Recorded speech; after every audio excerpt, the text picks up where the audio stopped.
Tínhamos aqui registrado a sua intervenção, então, a senhora deputada Paula de Deus. Exatamente.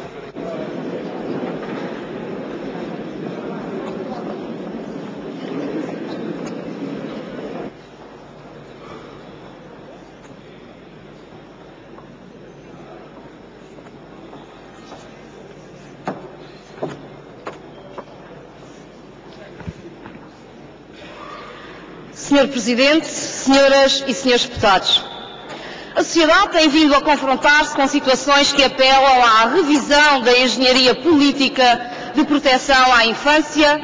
e à necessidade dos Estados garantirem mecanismos mais eficazes na efetivação dos direitos da criança. A resolução do Parlamento Europeu de 16 de janeiro de 2008, intitulada Rumo a uma estratégia da União Europeia sobre os direitos da criança, é um exemplo concreto do compromisso europeu com esta matéria. Relativamente à luta contra a exploração sexual de crianças, em concreto,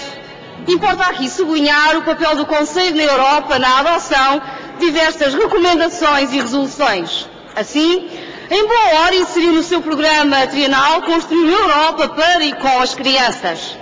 a Convenção contra o Abuso e a Exploração Sexual de Crianças, assinada por Portugal em 25 de outubro de 2007. É neste espírito que se deve entender o empenho do Governo português e do Ministro da Justiça no âmbito da Presidência da União Europeia na busca das melhores soluções para melhorar a proteção das crianças no espaço da União Europeia. É igualmente neste espírito que se entende a oportunidade da proposta de lei do Governo que estabelece medidas de proteção de menores em cumprimento do artigo 5º da Convenção do Conselho da Europa contra o Abuso e Exploração Sexual de Crianças e claramente visa o aperfeiçoamento do nosso ordenamento jurídico penal. Atualmente, o ordenamento jurídico português, nomeadamente o Código Penal, já prevê alguns casos em que os crimes cometidos contra crianças implicam inibições e proibições, tanto do exercício profissional como de funções que envolvam crianças. No entanto, o Governo considera que o atual regime tem algumas insuficiências que importa colmatar e, por isso, chamou a si, em boa hora, a responsabilidade de fazer. Assim, com esta proposta de lei, vai ao encontro do relatório explicativo da Convenção, que, com o número 3 do artigo 5º, pretendeu prever uma obrigação para os Estados de velarem para que os candidatos às profissões cujo exercício comporta de maneira habitual contactos com crianças sejam objeto,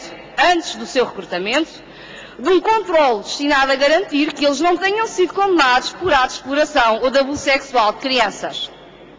E, segundo o mesmo relatório, a expressão em conformidade com o seu direito interno permite aos Estados implementarem aquela disposição de uma maneira que seja compatível com a sua legislação, em particular com as normas constitucionais e outras disposições relativas à readaptação e à reinserção dos delinquentes. Acrescentando que esta disposição não pretende interferir com as disposições específicas da legislação dos Estados, cujo direito prevê o cancelamento das condenações do registro criminal depois de um certo tempo. Nesta conformidade, senhores deputados, a proposta de lei em debate sustenta que o cancelamento das condenações por crime contra a autodeterminação ocorra há apenas 20 anos, sob a extinção da pena ou de medida de segurança, e desde que, entretanto, não tenha ocorrido nova condenação por crime. Estas disposições vêm, assim, ao encontro da arquitetura do ordenamento jurídico português e, concretamente, das imposições plasmadas na Constituição da República. Desta intervenção,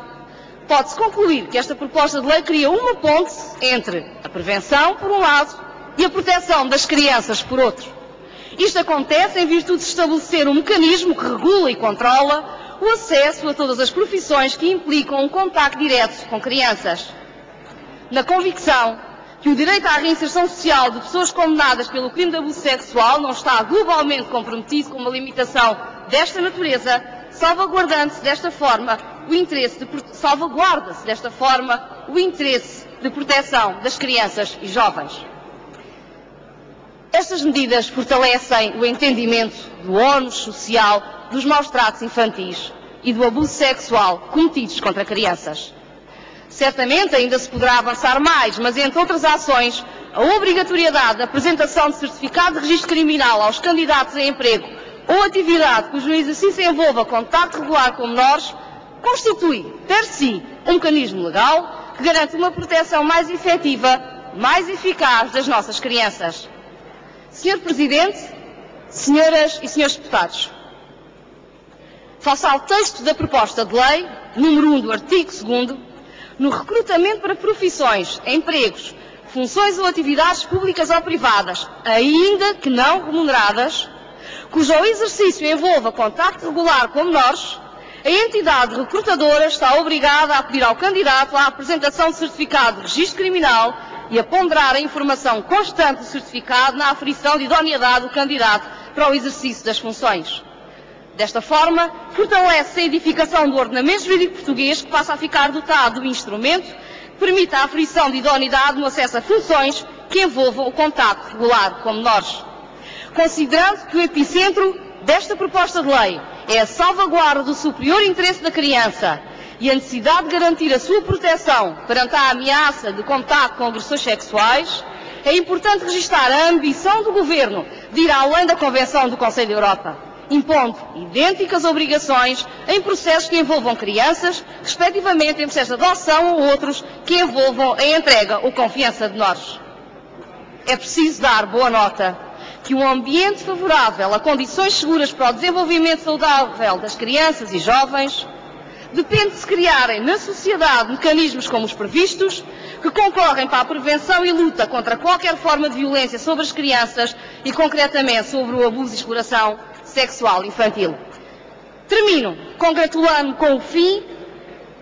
com o consenso generalizado em torno desta proposta e manifestando a disponibilidade do PS para, na especialidade, continuar o consenso que aqui se verificou.